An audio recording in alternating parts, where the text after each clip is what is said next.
ನಮಸ್ಕಾರ ಎಲ್ಲರಿಗೂ, ನಾನು ಲಿಂಗರಾಜ್ ಫ್ರಮ್ ನೀಡ್ಸ್ ಪಬ್ಲಿಕ್. ಸ್ನೇಹಿತರೆ, ಇವತ್ತಿನ ಎಪಿಸೋಡ್ನಲ್ಲಿ ನೀವೇನಾದರೂ ಒಂದು ಹೊಸ ಮೊಬೈಲ್ ಫೋನನ್ನು ಪರ್ಚೇಸ್ ಮಾಡ್ತೀರಾ ಅಂತಂದರೆ, ಖರೀದಿ ಮಾಡ್ತೀರಾ ಅಂತಂದರೆ ಏನೆಲ್ಲ ಥಿಂಕ್ ಮಾಡಬೇಕಾಗುತ್ತೆ ನೀವು ಅನ್ನೋದ್ರ ಬಗ್ಗೆ ನಿಮಗೆ ಸಂಪೂರ್ಣವಾದ ಒಂದು ಮಾಹಿತಿ ತಿಳಿಸ್ಕೊಡ್ತೀನಿ. ತುಂಬ ಜನ ನಾನು ಕೇಳ್ತಾ ಇದ್ರಿ, ಬ್ರೋ 10,000 ರೂಪಾಯಿ ಬಜೆಟಲ್ಲಿ ಯಾವ ಫೋನ್ ತೊಗೊಳ್ಳೋದು, 15,000 ರೂಪಾಯಿ ಬಜೆಟಲ್ಲಿ ಯಾವ ಫೋನ್ ತೊಗೊಳ್ಳೋದು ಅಂತ ತುಂಬ ಪ್ರಶ್ನೆಗಳನ್ನ ಕೇಳ್ತಾ ಇದ್ರಿ. ಸೊ ಇವಾಗ ನನಗೂ ಕೂಡ ಒಂದು ಹೊಸ ಫೋನ್ ಬೈ ಮಾಡುವಂಥ ಒಂದು ಪರಿಸ್ಥಿತಿ ಬಂದಿದೆ. ಹೌದು, ಲಾಸ್ಟ್ ಒಂದು 2 months ಬ್ಯಾಕು ಫೋನ್ ಹೊಡೆದೋಯ್ತು ಬಿದ್ದು. ಸೊ ಹಾಗಾಗಿ ಫುಲ್ ಸ್ಕ್ರೀನ್ ಬ್ರೋಕ್ ಆಗಿದೆ. ಸೊ ಇಲ್ಲಿ ಏನು ಗೊತ್ತಾ, ಒಂದು ವಿಪರ್ಯಾಸ ಅಂದರೆ ಇಲ್ಲಿ ಈ ಫೋನ್ ನನ್ನ ಮೇಲ್ಗಡೆ ಏನಿದೆಯಲ್ಲ ಟೆಂಪರ್ ಗ್ಲಾಸು, ಅದು ಏನೂ ಆಗಿಲ್ಲ. ಸೊ ಒಳಗಡೆ ಸ್ಕ್ರೀನ್ ಮಾತ್ರ ಕೆಳಗಡೆ ಬಿದ್ದು ಹೊಡೆದೋಗಿದೆ. ಸೊ ಇದು ವಿಪರ್ಯಾಸ ಅಂತಲೇ ಹೇಳ್ಬೋದು. ಓಕೆ, ಇದು Honor 7X ನನ್ನ ಕಳೆದ 1.5 ವರ್ಷದಿಂದ ಈ ಫೋನ್ ಯೂಸ್ ಮಾಡ್ತಾ ಇದ್ದೀನಿ. ಸೊ ಮೊನ್ನೆ ನಾನು ಚೈನಾ ಆ್ಯಪ್ಸನ್ನು ಡಿಲೀಟ್ ಮಾಡಿದ್ದೀನಿ ಅಂತ ಒಂದು ವಿಡಿಯೋ ಮಾಡಿದ್ದೆ. ಅದರಲ್ಲಿ ತುಂಬ ಜನ ಪ್ರಶ್ನೆ ಕೇಳಿದ್ರಿ. ಸೊ ಚೈನಾ ಆ್ಯಪ್ಸನ್ನು ಡಿಲೀಟ್ ಮಾಡ್ತೀವಿ, ನೀನು ಯೂಸ್ ಮಾಡ್ತಕ್ಕಂಥ ಫೋನ್ ಯಾವುದು ಅಂತ ಕೇಳಿದ್ರಿ. ನಾನು ತುಂಬ ವೀಡಿಯೋಸ್ಗಳು ತೋರಿಸಿದ್ದೀನಿ ಈ ಫೋನ್ನ. ನಾನು Honor 7X ಯೂಸ್ ಮಾಡ್ತಿದ್ದು, ಚೈನಾ ಮೊಬೈಲ್ ಇದು. ಕಳೆದ 1.5 ವರ್ಷದಿಂದ ಯೂಸ್ ಮಾಡ್ತಾ ಇದ್ದೀನಿ. ತುಂಬ ಕಡಿಮೆ ಬೆಲೆಗೆ ನಂಗೆ ಸಿಕ್ಕಿತು. ಬೈ ಮಾಡಿದ್ದೆ ನಾನು, ನನಗೆ ಯಾರೋ ಒಂದು ಕಂಪ್ನಿಯಿಂದ ಸ್ಪಾನ್ಸರ್ ಆಗಿ ರಿವ್ಯೂ ಆಗಿ ಇದನ್ನ ಕೊಟ್ಟಿಲ್ಲ. ಸೊ ಹಾಗಾಗಿ ಇವತ್ತು ನಾನು ಫೋನ್ ಬೈ ಮಾಡುವಂಥ ಪರಿಸ್ಥಿತಿ ಬಂದಿದೆ. ಹಾಗಾಗಿ ನಾನೇನೆಲ್ಲ ಥಿಂಕ್ ಮಾಡ್ತೀನಿ ಹೊಸ ಫೋನನ್ನು ಬೈ ಮಾಡೋಕ್ಕೆ ಅನ್ನೋದ್ರ ಬಗ್ಗೆ ಸಹಿತ ನಿಮಗೆ ತಿಳಿಸ್ಕೊಡ್ತೀನಿ. ಇದು ನಿಮಗೂ ಕೂಡ ಯೂಸ್ ಆಗುತ್ತೆ. ಹಾಗಾಗಿ ವಿಡಿಯೋನ ಮಿಸ್ ಮಾಡದೆ ಕೊನೆವರೆಗೂ ನೋಡಿ. ಮತ್ತು ನೀವು ಯಾವ ಫೋನನ್ನು ಯೂಸ್ ಮಾಡ್ತಾ ಇದ್ದೀರಾ ಅಂತ ಮಿಸ್ ಮಾಡದೆ ಕಮೆಂಟ್ನಲ್ಲಿ ತಿಳಿಸಿ. ಈ ವಿಡಿಯೋನ ಯಾವ ಒಂದು ಫೋನಲ್ಲಿ ನೋಡ್ತಾ ಇದ್ದೀರಾ ಅಂತ ಕಮೆಂಟ್ನಲ್ಲಿ ಬರೀರಿ. ಮತ್ತು ನೀವೇನಾದರೂ ಈ ವಿಡಿಯೋನ ಫೇಸ್ಬುಕ್ಕಲ್ಲಿ ನೋಡ್ತಾ ಇದ್ದೀರಾ ಅಂತಂದರೆ ನಮ್ಮ ಫೇಸ್ಬುಕ್ ಪೇಜನ್ನು ಲೈಕ್ ಮಾಡಿ ಮತ್ತು ಫಾಲೋ ಮಾಡಿ. ನೀವೇನಾದರೂ ಯೂಟ್ಯೂಬಲ್ಲಿ ನೋಡ್ತಾ ಇದ್ದೀರಾ ಅಂತಂದರೆ ಸಬ್ಸ್ಕ್ರೈಬ್ ಮಾಡ್ಕೊಳ್ಳಿ ಮತ್ತು ಪಕ್ಕದಲ್ಲಿರುವ ಬೆಲ್ ಬಟನ್ ಒತ್ತಿ.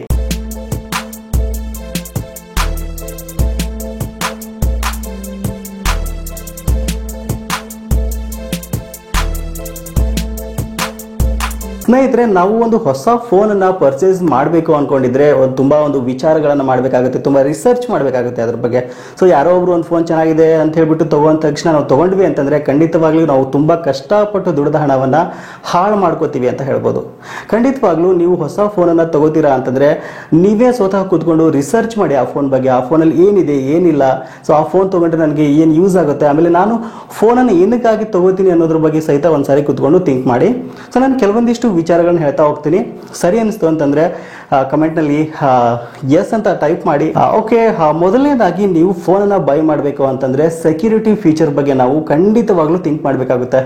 ಸೊ ನೋಡಿ, ನಾನೀಗ Honor 7X ಫೋನನ್ನು ಯೂಸ್ ಮಾಡ್ತಾ ಇದ್ದೀನಿ 1.5 ವರ್ಷದಿಂದ. ಸೊ ನಾನೀಗ ಅಪ್ಗ್ರೇಡ್ ಮಾಡಬೇಕು ಅಂತ Honor 9X Pro mobile phone ತೊಗೊಳಕ್ ಆಗಲ್ಲ. ಇನ್ ಕೇಸ್ ನಾನೇನಾದ್ರೂ Honor 9X Pro mobile phone ತಗೊಂಡೆ ಅಂತಂದ್ರೆ ನಾನು ಕೆಟ್ಟೆ ಅಂತಾನೆ ಅರ್ಥ. ಯಾಕಂದ್ರೆ ಈ ಒಂದು Honor 9X Pro ಮೊಬೈಲ್ ಫೋನಲ್ಲಿ ಗೂಗಲ್ ಸರ್ವಿಸಸ್ ಇಲ್ಲ ಗುರು. ಇದರಲ್ಲಿ ಗೂಗಲ್ ಸರ್ವಿಸಸ್ ಇಲ್ಲ. ಅದರಲ್ಲಿ ಗೂಗಲ್ ಸರ್ವಿಸಸ್ ಅಂದರೆ ಗೂಗಲ್ಗೆ ಸಂಬಂಧಪಟ್ಟ ಯಾವುದೇ ಆ್ಯಪ್ಸ್ ಇಲ್ಲ. ಮೊದಲನೇದಾಗಿ ಪ್ಲೇಸ್ಟೋರ್ ಇಲ್ಲ, ಜಿಮೇಲ್ ಇಲ್ಲ, ಮ್ಯಾಪ್ಸ್ ಇಲ್ಲ. ಇದೊಂಥರ ಒಂದು ಚೈನಾದವರು ಈ ಒಂದು Honor 9X Pro ಮೊಬೈಲ್ ಫೋನ್ನ ಟೆಸ್ಟಿಂಗ್ಗೋಸ್ಕರ ಇಂಡಿಯಾದಲ್ಲಿ ಲಾಂಚ್ ಮಾಡಿದ್ದಾರೆ ಅಂತ ನನ್ಗನ್ಸುತ್ತೆ. ಸೊ ಇದನ್ನು ಕೂಡ ಕೆಲವು ಜನ ತಗೊಳ್ಳಿ ತುಂಬ ಚೆನ್ನಾಗಿದೆ ಅಂತ ಹೇಳಿದರೆ, ಬಟ್ ನಂಗೆ ಗೊತ್ತಿಲ್ಲ ಅವ್ರು ಯಾಕೆ ಹೇಳಿದ್ರು ಅಂತ.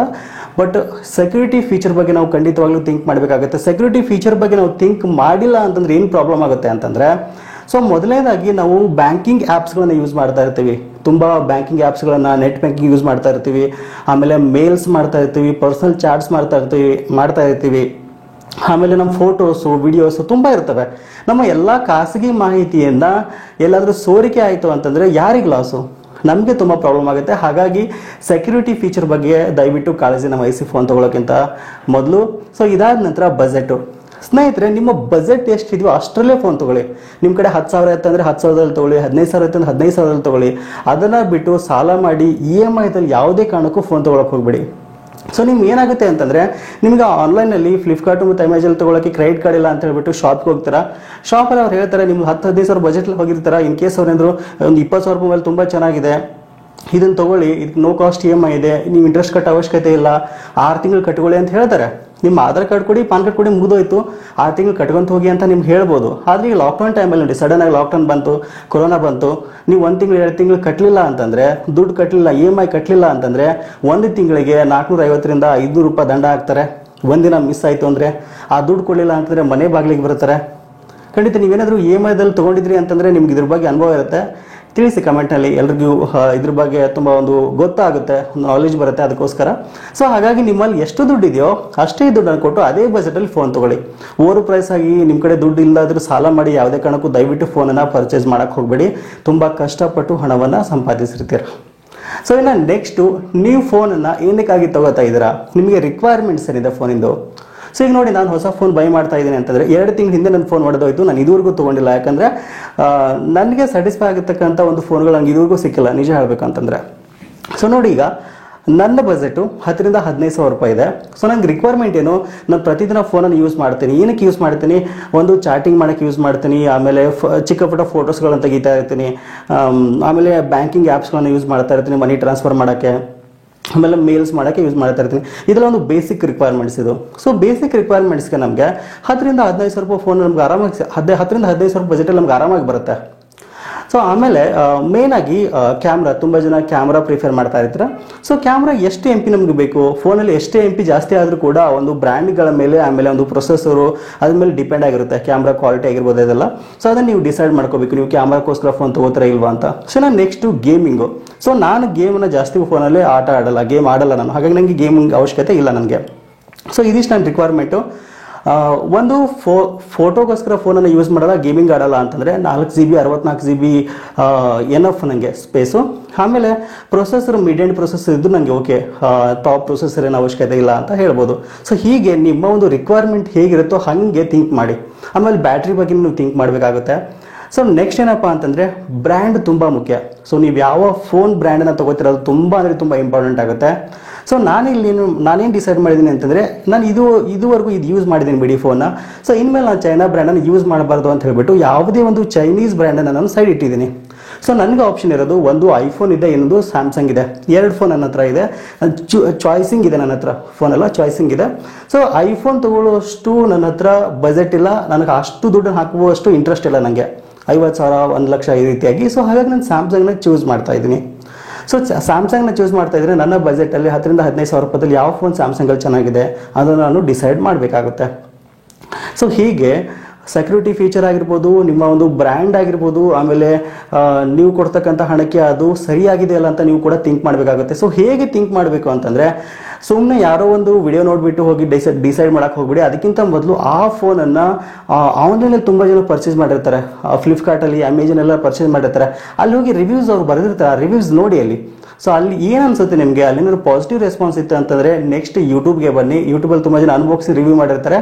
ಸೊ ಅಲ್ಲಿ ಏನು ನೋಡ್ತೀರಾ ಅಂತಂದರೆ, ನೀವು ಅನ್ಬಾಕ್ಸಿಂಗ್ ರಿವ್ಯೂ ವೀಡಿಯೋಸ್ಗಳು ನೋಡುವಾಗ ಆ ಫೋನ್ ಹೇಗಿದೆ ಅನ್ನೋದನ್ನ ಅಬ್ಸರ್ವ್ ಮಾಡಿ. ಸೊ ಆ ಬಾಕ್ಸಲ್ಲಿ ಏನು ಬರುತ್ತೆ, ಅಲ್ಲಿ ಏನಿದೆ, ಆಮೇಲೆ ಅಲ್ಲಿ ರಿವ್ಯೂ ಮಾಡಿದ್ದಕ್ಕೂ ಇಲ್ಲಿ ಏನು ಡಿಫ್ರೆನ್ಸ್ ಇದೆ ಅಂತ ಒಂದ್ಸಾರಿ ಕೂತ್ಕೊಂಡು ಡಿಫ್ರೆನ್ಸನ್ನು ಥಿಂಕ್ ಮಾಡಿದರೆ ನಿಮಗೆ ಖಂಡಿತವಾಗ್ಲೂ ಇದ್ರ ಬಗ್ಗೆ ಐಡಿಯಾ ಬರುತ್ತೆ.